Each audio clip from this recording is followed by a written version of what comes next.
The Oversight Committee exists to secure two fundamental principles. First, Americans have a right to know that the money Washington takes from them at the IRS is well spent.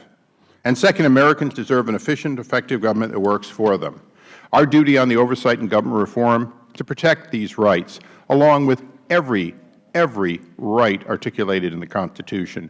Our solemn responsibility is to hold government accountable to taxpayers, because taxpayers have a right to know what they get from their government. It's our job to work tirelessly in partnership with citizen watchdogs to deliver the facts to the American people and bring genuine reform to the Federal bureaucracy. Today, the American people are suffering through a second week of a partial shutdown created by an inability of Congress and President Obama to compromise, to reach an agreement on funding the government. But more importantly, the funding of the government today is virtually impossible without dealing with entitlements. One of the central issues in dispute is ObamaCare, formerly called the Affordable Care Act, but since no part of it makes it more affordable except through subsidies, both the President and the Congress have chosen to call it ObamaCare. For today's hearing, we will call it ObamaCare. 3.5 years after the Affordable Care Act became law, the Administration is struggling to launch this massive program and, in fact, is failing. It is the chatter on nighttime comedy that, in fact, you can probably download anything and everything faster than you can get onto an IRS site.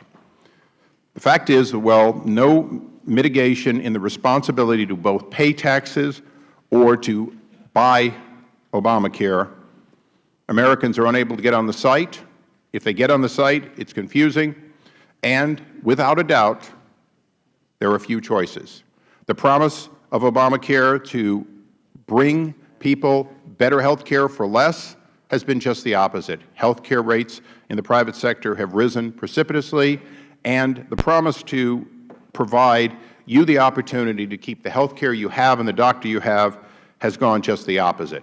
If you go to the exchanges, it is unlikely that you are going to find the availability of your doctor for your health care.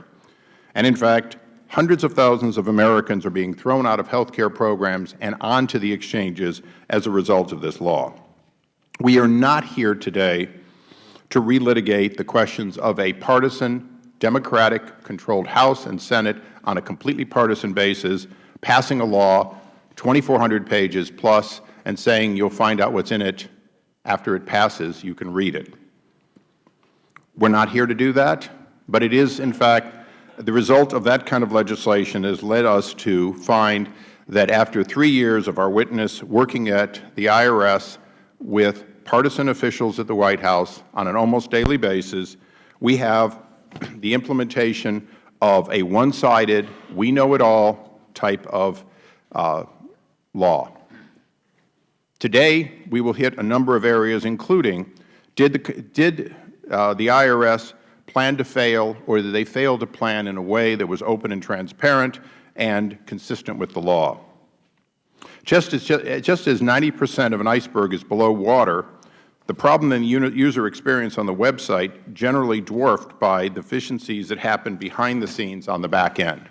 Previous hearings of this committee have shown that even the contractor chosen to implement the data sharing is one that has had failures that resulted in privileged information, including Social Security numbers, being lost.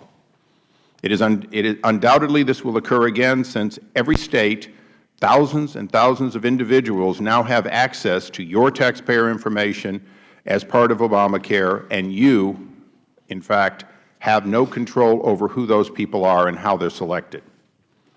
Additionally, some of the most vulnerable among us are being sold and signed up for ObamaCare by people who have no training in HIPAA, no training in any of the protections of sensitive health care information.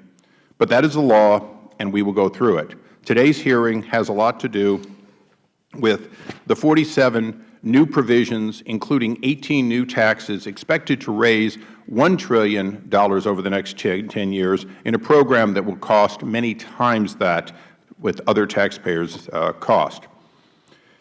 Obamacare gives the IRS power to force Americans to purchase health care and levy a penalty/tax, as determined by the Supreme Court, on those who are delinquent. And yet, even though the employer mandate has a penalty of $3,000 per worker, it is very clear that it is often better for the employer to dump their workers and their retirees in order to avoid an onerous set of new rules. That is part of what this committee has been looking at, and, in fact, while the Treasury Department plans to send health insurance subsidies directly to an insurance company, if the Treasury sends too much to a health insurance company, the plan is for the IRS to go after taxpayers to collect the overpayment. Yes, if there is a mistake made, you will pay for it. In the wake of the IRS scandal caused by an effort to target Americans because of their political beliefs, Americans concerned about the IRS and how they will handle this personal and private information have every reason to be concerned. Who will have access to the highly personal health and financial information? A great many people, most of whom you don't know. There will be no control over it at the Federal level or State level that meets the requirements of the Privacy Acts of health insurance. Additionally, the IRS has repeatedly made mistakes in disclosing information, most often conservative groups and their donors. Those kind of mistakes could be amplified repeatedly, either deliberately or accidentally. We are still trying to determine that. But the accidents seem to keep coming. The accidental targeting of hundreds of conservative groups, including Tea Party groups, has not abated. In fact, many of those groups have still not received their approvals or denials, something that our witness knows something about. What information is in the individual tax return will the IRS be sharing with officials outside the agency?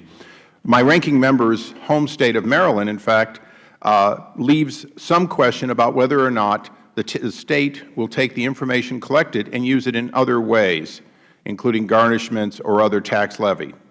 The truth is, once the government has more information about everything, including your cost of health care, who lives in your home, who you are claiming, it will add to the ability for both the Federal and State to tax you further and ask more onerous questions. The U.S. Government Accountability Office described the data hub, and I quote, as a complex undertaking involving the coordinated actions of multiple Federal, State, and private stakeholders. During the committee hearing in July, Alan Duncan, Assistant Inspector General for Audit for the Treasury Inspector General for Tax Administration, testified that, in fact, TIGTA remains concerned about the protection of confidential taxpayer information that will be provided to State and Federal agencies broadly. The Assistant Inspector General also testified that it would be difficult to complete all the interagency testing of the hub prior to October 1st, and in fact, not all of it was done. We went live with beta software for the Affordable Care Act, and it shows. It shows every day as the American people struggle to try to get information. In September, the problem became more than just worries when in Minnesota Exchange admitted to accidentally, and I repeat accidentally, releasing sensitive information that contained names, addresses, and Social Security number for 2,400 brokers.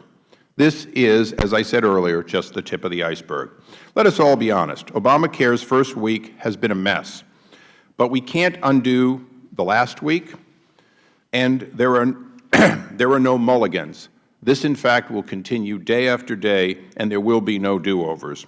We can only admit that the law is not ready for prime time, look for ways to mitigate it, and ask for the Administration to be understanding that what man in Congress creates, in fact, will always have some flaws in it.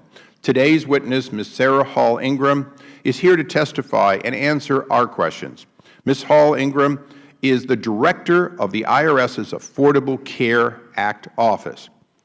Before overseeing Obamacare implementation for the IRS, Ms. Hall Ingram was the Commissioner for the IRS Tax-Exempt and Government Entities Division. She served full-time in that role from 2009 to 2010. The Administration has already delayed or revised several parts of the health law, and in many cases unilateral action was directly at odds with congressional law. Many Americans have been uneasy feeling that the administration is flying Obamacare by the seat of its pants. There are some sobering recognitions that, in fact, executive orders not contemplated in the law seem to be an everyday occurrence, while changes to the law seem to be, by definition, impossible. It is our hope that Ms. Hall-Ingram will spell out the challenges the IRS is facing so that we stop reading the surprising yet still unsurprising news of how the implementation is going poorly.